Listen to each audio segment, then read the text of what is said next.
This story is titled, My Daughter Said I Wasn't Supportive and Banned Me from Her Wedding. So, I froze my cards, and now she's in debt. Hey everyone! If you're enjoying these stories and want to support the channel, don't forget to hit that subscribe button. It helps me bring you even more awesome content like this. Now let's start the video. OP starts by saying, I never thought I'd be in this position. I worked so hard to give my daughter, Claire, the life she deserved after everything fell apart when her mom and I divorced. She was 12 when Stephanie and I split up, and even though it wasn't an ugly divorce, it was still hard on Claire. Stephanie remarried within a year and had 3 more kids in quick succession, first a baby girl and then twin boys. While Stephanie moved on to a new chapter of her life, Claire was left feeling like she didn't belong anywhere. At first, I didn't see it for what it was. I thought maybe Claire just needed time to adjust to the changes. But as time went on, it became clear that she felt pushed aside, like she'd been replaced in her mother's life. To make things worse, Stephanie wasn't exactly subtle about her priorities. Most of her attention went to the new kids, and Claire was often left to fend for herself emotionally. I knew I had to step up. I made it my mission to be Claire's rock. I took on extra hours at work to make sure I could give her what she needed. I showed up to every game, every parent-teacher meeting, and every little milestone. I was determined to be the constant in her life, the one person she could always rely on. I thought I was doing everything right, but looking back now, I wonder if I overdid it. Maybe I protected her too much, gave her too much, and never let her learn how to stand on her own 2 feet. Things started to unravel when Claire decided to take a 2-year break from high school. She said she needed time to figure herself out. I wasn't thrilled about the idea, but I wanted to support her. Not every kid follows the same timeline, right? Some kids take longer to find their path, and that's okay. Or at least that's what I told myself. But what started as a break to find herself quickly turned into a free pass to do nothing. Instead of focusing on her sports or exploring new interests, Claire spent her days watching TV, scrolling through her phone, and hanging out with friends I didn't trust. These weren't the type of friends who'd encourage her to grow or push her to do better. They were aimless, just like she was becoming. I tried talking to her about it, but every conversation ended in an argument. If I so much as hinted that she needed to get her act together, she'd explode, accusing me of not understanding her or not supporting her. It felt like I was walking on eggshells every day, trying to balance being supportive while also trying to steer her in the right direction. The breaking point came one night when she tried to sneak out after I'd gone to bed. I caught her climbing out her bedroom window, and when I confronted her, she screamed at me like I was the villain in her story. She didn't see that I was trying to protect her. She only saw me as the obstacle in her way. That night, I sat down and really thought about where I'd gone wrong. Had I been too lenient? Had I given her too much freedom? Or was it something else entirely? Something I couldn't control, like the impact of the divorce or her feeling abandoned by her mom? Desperate to help her, I turned to therapy. Claire started seeing a therapist, and for a while, I thought it was helping. She seemed calmer, more willing to talk about her feelings. But then she'd quit therapy as soon as it started getting uncomfortable. This cycle went on for years. Therapy, quitting, acting out, and then therapy again. I tried everything else I could think of too. Late night talks, family trips, even bribes. I bought her the latest gadgets, thinking they might motivate her to focus on school or sports. I took her on vacations, hoping a change of scenery might reset her mindset. Nothing worked. Finally, after 2 long years, Claire agreed to go back to school. I was relieved. No, I was overjoyed. I thought we'd finally turned a corner. I thought she was ready to take her life seriously and start building a future for herself. For a brief moment, I felt like all the stress and heartache of the past 2 years had been worth it. But that relief didn't last long. Not even 6 months after returning to school, Claire met Jake. Jake was 26, a delivery guy for his parents' bakery. He'd dropped out of high school in the 9th grade and had been coasting through life ever since. His idea of ambition was seeing where the road takes me. At first, I didn't want to judge him too harshly. Honest work is honest work, and not everyone's cut out for college. But as their relationship got more serious, I started to see the cracks in his facade. Jake wasn't just aimless, he was reckless. He'd been married once before when he was 21.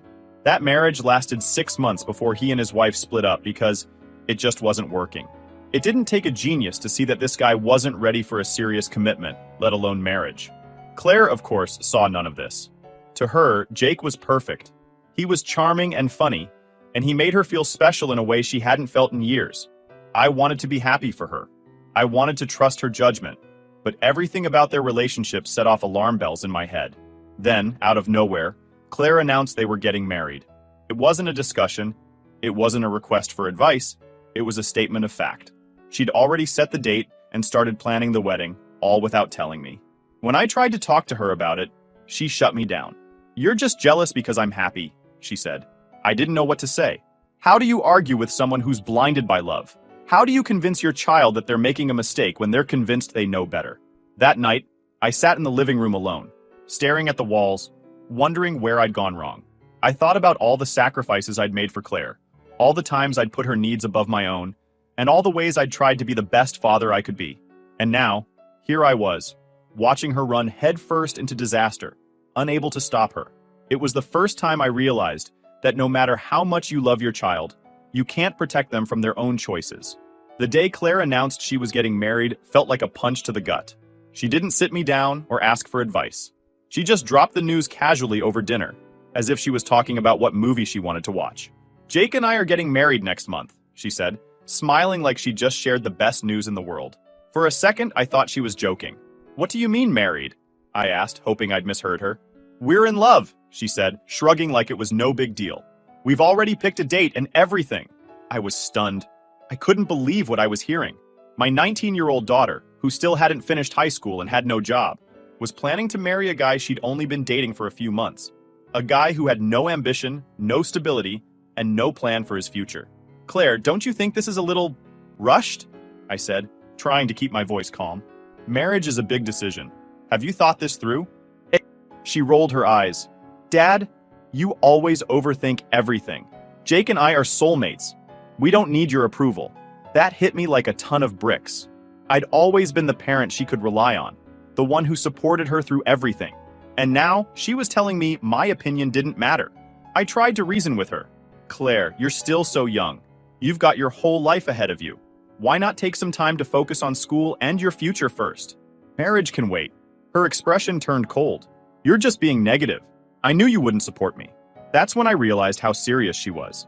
This wasn't a phase or a rebellion. She was genuinely convinced that this was the right decision. And no matter what I said, she wasn't going to listen. Over the next few days, I tried to talk to her about it again, but every conversation ended in an argument. I brought up practical concerns, like how they were going to support themselves. "Do you have a plan for finances? Where are you going to live? How are you going to pay rent or utilities?" She brushed it off like none of it mattered. "We'll figure it out," she said. "Love is all we need." I couldn't believe what I was hearing. "Claire, love is important, but it doesn't pay the bills. It doesn't put food on the table. Marriage isn't just about romance, it's about responsibility." She rolled her eyes again.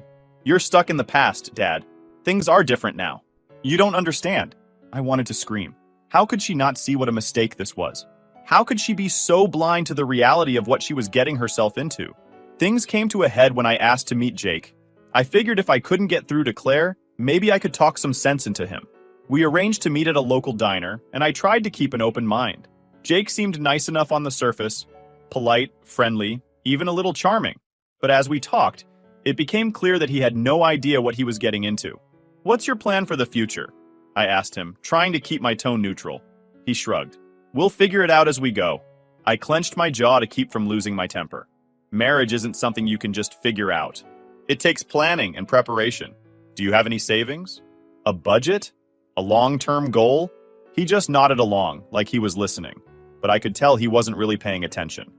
I tried a different approach. "Claire's still in school and she doesn't have a job. Are you prepared to support her financially until she gets on her feet?" His answer? "We'll manage. Love is more important than money." That was the moment I realized this wasn't going to work. Jake wasn't a bad guy, but he was completely unprepared for the reality of marriage. And Claire, who was already struggling to find her footing, was diving headfirst into a situation that would only make things harder for her. When I got home that night, I sat Claire down and tried to talk to her again. I told her about my concerns and asked her to reconsider. "Claire, I'm not trying to control your life," I said. "I just want what's best for you. Can't you see that this isn't the right time for you to get married? You have so much potential, so many opportunities ahead of you. Why rush into something like this?" Her response was ice cold. "If you can't support me, then I don't want you at my wedding." Those words hit me like a knife to the chest. "Claire, you don't mean that," I said, my voice barely above a whisper. "I do. she said firmly. You're not invited if you're just going to be negative. I don't want your bad energy ruining my big day. I couldn't believe what I was hearing. My own daughter was banning me from her wedding because I didn't agree with her decision. That night, I made a decision. If she didn't want me at her wedding, I wasn't going to pay for it. Claire had been planning the whole thing on my dime, using the credit card I'd given her for emergencies. I froze the card the next morning. It didn't take long for her to notice. Within hours, she was blowing up my phone, screaming that I'd ruined everything. How could you do this to me? She yelled. You're trying to sabotage my happiness. I took a deep breath and tried to stay calm. Claire, if you're old enough to make adult decisions, you're old enough to handle the consequences. If you don't want me at your wedding, I'm not going to pay for it. Her response was exactly what I expected. She called me selfish, controlling, and heartless. She said I didn't care about her happiness and accused me of trying to ruin her life. But for the first time, I didn't feel guilty. I loved Claire more than anything, but I couldn't keep enabling her bad decisions. If she wanted to act like an adult, she needed to learn what it meant to take responsibility for her actions. As much as it hurt, I knew I was doing the right thing. After freezing Claire's credit card, I knew things would only escalate. I didn't want it to come to this, but I wasn't about to bankroll a wedding I wasn't welcome at. That line was clear to me. If I wasn't invited, neither was my money. Claire didn't take it well. She stormed into the house that night, her face red with anger. How could you do this to me, Dad? She shouted as soon as she walked through the door. I stood my ground. Claire, I've supported you your entire life. I've been there for everything, even when you didn't want me to be. But I'm not going to fund a wedding I'm not allowed to attend. That's not how this works. You're just being selfish, she screamed. You don't care about my happiness. You just want control over my life. Her words stung, but I stayed calm. No, Claire, I care about your future. That's why I'm saying no. If you're old enough to make adult decisions, then you're old enough to deal with adult consequences. She stormed off to her room, slamming the door behind her. For the next few days, we barely spoke. She avoided me as much as possible, only coming out of her room to grab food or leave the house. The tension was suffocating, but I wasn't going to back down. I decided it was time to call for reinforcements. Claire had always been close to her grandmother, my mom, and I hoped she might have better luck talking some sense into her. My mom, Evelyn, is a no-nonsense woman in her 70s, who's never been afraid to speak her mind. She raised me with tough love, and I thought maybe that was what Claire needed right now. When I explained the situation to my mom, she sighed deeply. That girl is just like her mother, she said.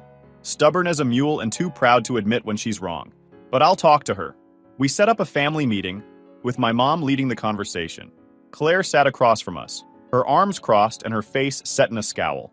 My mom didn't waste any time getting to the point. Claire, marriage isn't just about love, she began. It's about commitment, responsibility, and planning. Have you and Jake thought about any of that? How are you going to support yourselves? Do you have savings? A budget? A plan for the future? Claire rolled her eyes. We'll figure it out, Grandma. Times have changed. It's not like it was in your day. My mom's expression hardened. You think times have changed, but the basics haven't. Love doesn't pay the bills. It doesn't keep a roof over your head or food on the table.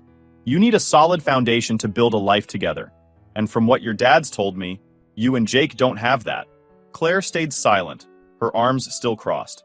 My mom went on, sharing stories about her own struggles when she and my dad first got married. She talked about the sacrifices they made, the financial hardships they faced, and how they had to work together to build a stable life. Marriage isn't a fairy tale, Claire, she said. It's hard work, and if you're not ready for that, it'll fall apart faster than you can imagine. Claire finally spoke, her voice cold and defiant. You don't understand. Jake and I know what we're doing. We love each other, and that's all that matters. My mom shook her head. You're making a mistake, and you're too stubborn to see it. But if you won't listen to me or your dad, then maybe you need to learn the hard way. With that, she stood up and left the room. I could see the frustration in her eyes, and I knew she felt just as helpless as I did. As much as I wanted to believe Claire would come to her senses, deep down, I knew she wouldn't. After I froze the credit card, she and Jake found a way to move forward with their wedding. When she came home one evening and slammed the door behind her, I didn't even need to ask. We took out a loan, she announced, her voice laced with defiance. You think you can stop this wedding? Guess what, Dad? It's happening whether you like it or not. I stared at her for a moment, trying to process what she'd just said. You took out a loan? Claire, do you even realize what you've done? You're barely an adult and now you're in debt before you've even started your life. Don't lecture me, she snapped. We're doing what we have to. Not that you care, since you abandoned me when I needed you the most. The way she twisted the narrative made my blood boil, but I forced myself to stay calm. Claire, I didn't abandon you. You pushed me out. You banned me from your wedding. Don't turn this around on me. She rolled her eyes and stormed off to her room, slamming the door behind her. It was clear there was no getting through to her. A week later, the wedding took place. I wasn't invited, of course, but my neighbor Lily filled me in on the details. Lily's daughter was one of Claire's childhood friends, and she had attended the wedding out of obligation.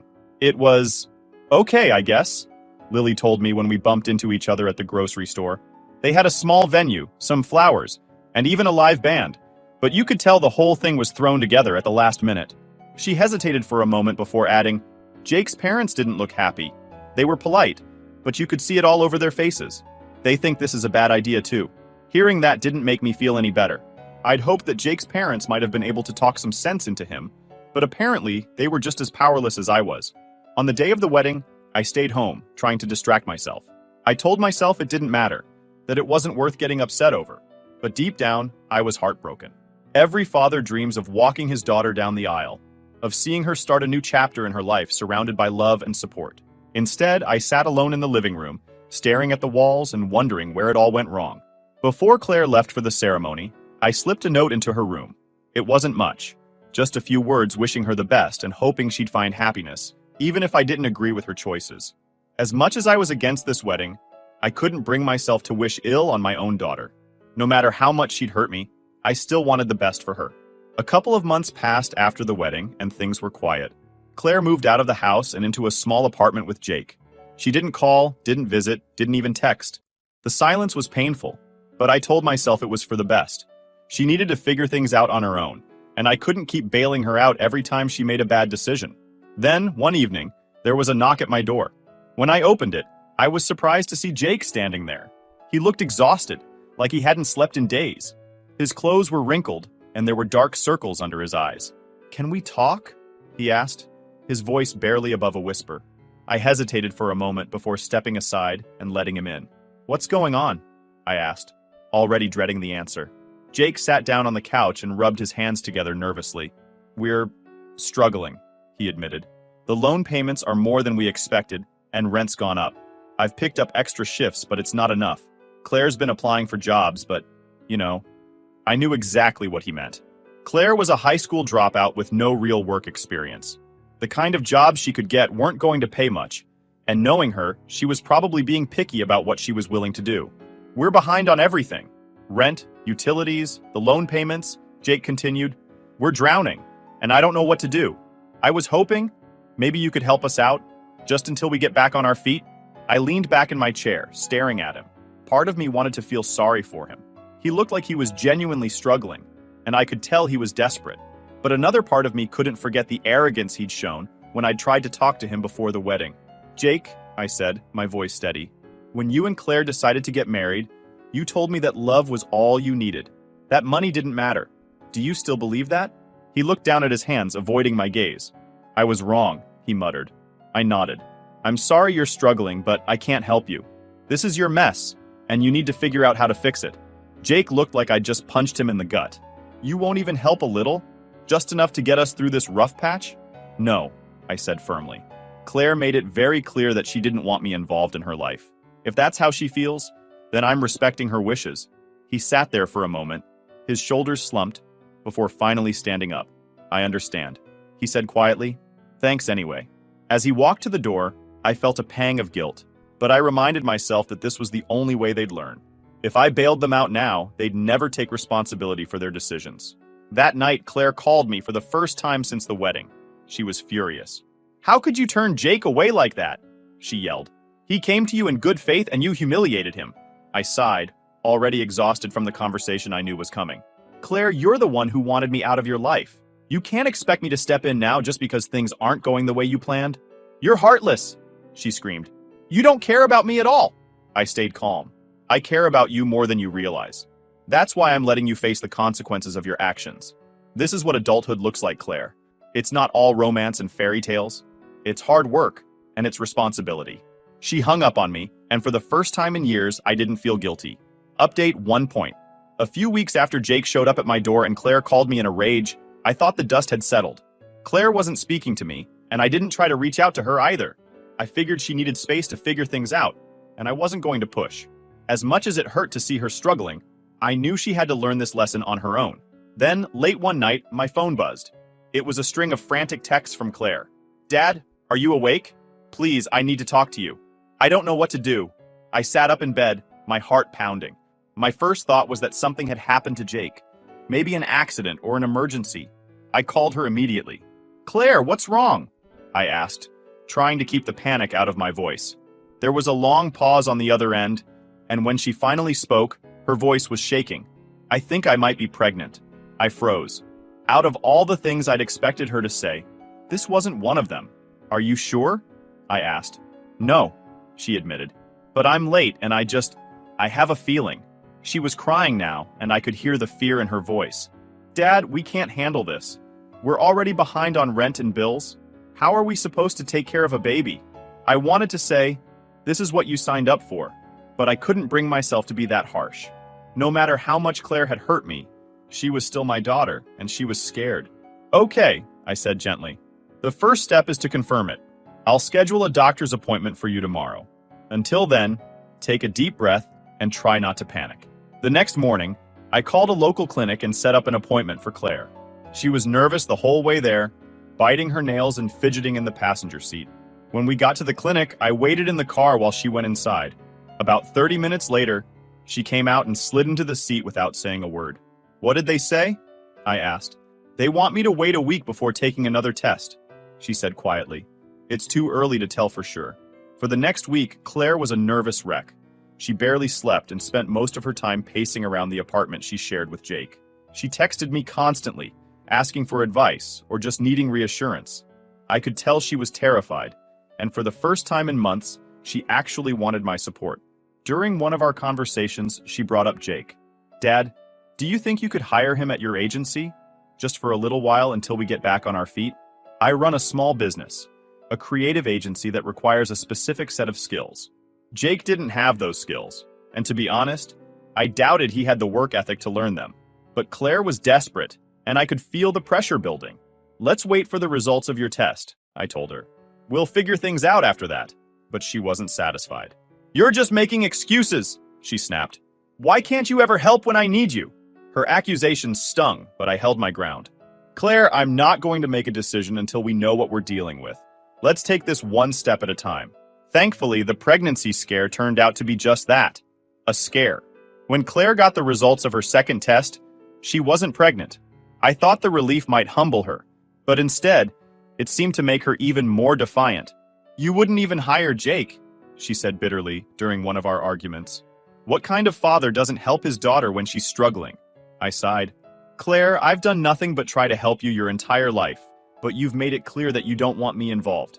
You can't have it both ways." She crossed her arms and glared at me. "You know, everything you have is going to be mine one day. You could at least act like you care about my future." Her words floored me. "Claire, nothing is guaranteed. You think you're entitled to everything I've worked for? That's not how it works. I might retire early or travel or even get married again. What I leave behind is up to me, not you." Her face twisted in anger. "You're selfish," she spat. "You don't care about anyone but yourself." I didn't even argue. There was no point. Over the next few weeks, our relationship grew colder. Claire stopped calling, and when I tried to reach out, she ignored me. I could feel the distance growing between us, and it broke my heart. I thought about giving in, sending her money or offering to help Jake find a job, but I knew it would only make things worse. Claire needed to learn the hard way. She needed to understand that her actions had consequences, and that she couldn't keep relying on me to bail her out. But that didn't make it any easier. Every day I thought about calling her, about trying to mend the rift between us. But I knew that as long as she refused to take responsibility for her choices, nothing would change. A few days ago, I got a call from my ex-wife, Stephanie. She was furious. "How could you let Claire struggle like this?" she demanded. "She's your daughter. You're supposed to help her." I took a deep breath before responding. "Stephanie, I've been helping Claire her whole life, but this isn't about me anymore. She made her choices, and now she has to live with them." Stephanie wasn't satisfied. "You're ruining her life," she snapped. "No," I said firmly. "Claire is in charge of her own life now.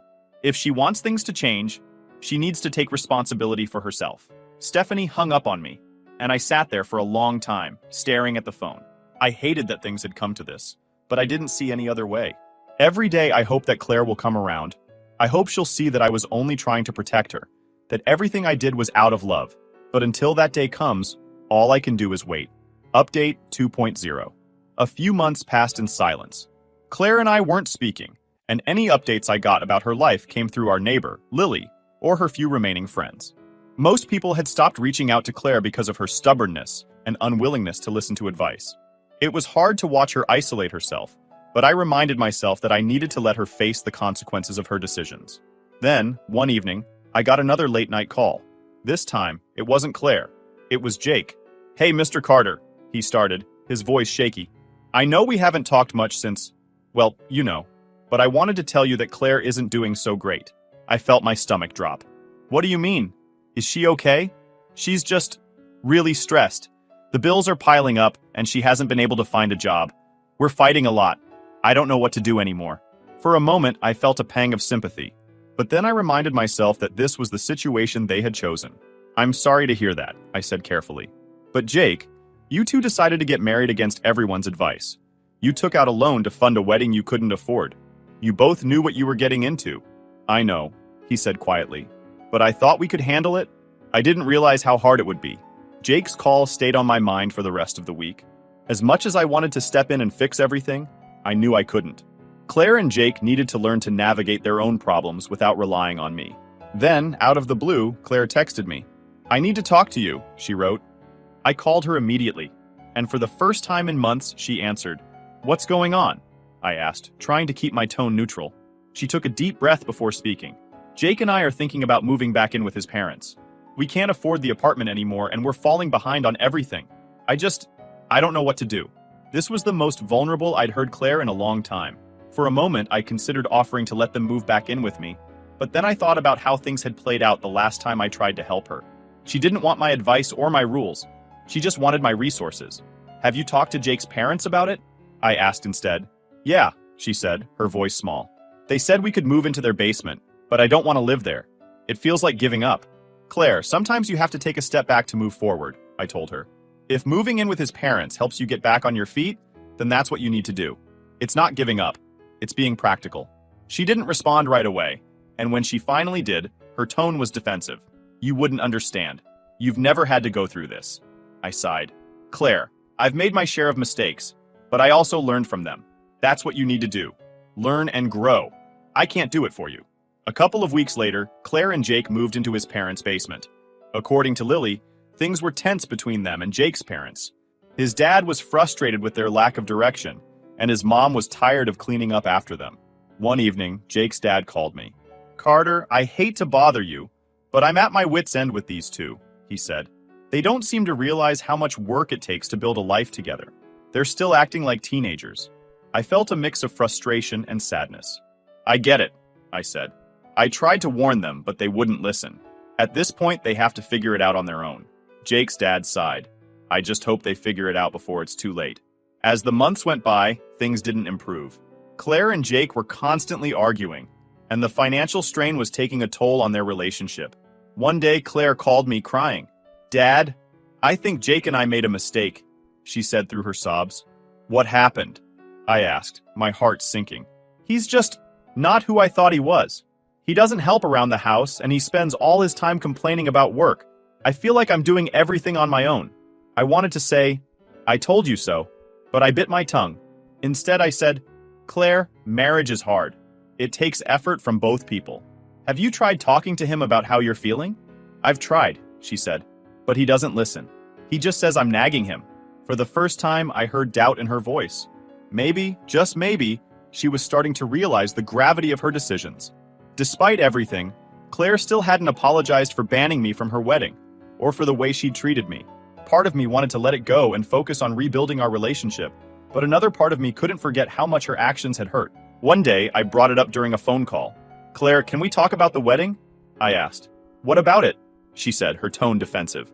"You banned me from one of the most important days of your life. Do you regret that?" There was a long pause before she answered.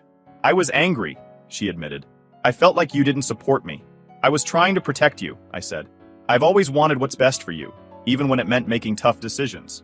She didn't respond, and I didn't push. I knew it would take time for her to fully understand the impact of her choices. As of now, Claire and I are in a better place than we were a few months ago. But things are far from perfect. She's still stubborn and proud, and I'm still struggling to find the balance between supporting her and letting her learn from her mistakes. Every day, I hope she'll come around and realize that I've always had her best interests at heart. But until then, I'm doing my best to be patient. Because that's what being a parent is. Loving your child even when they don't make it easy.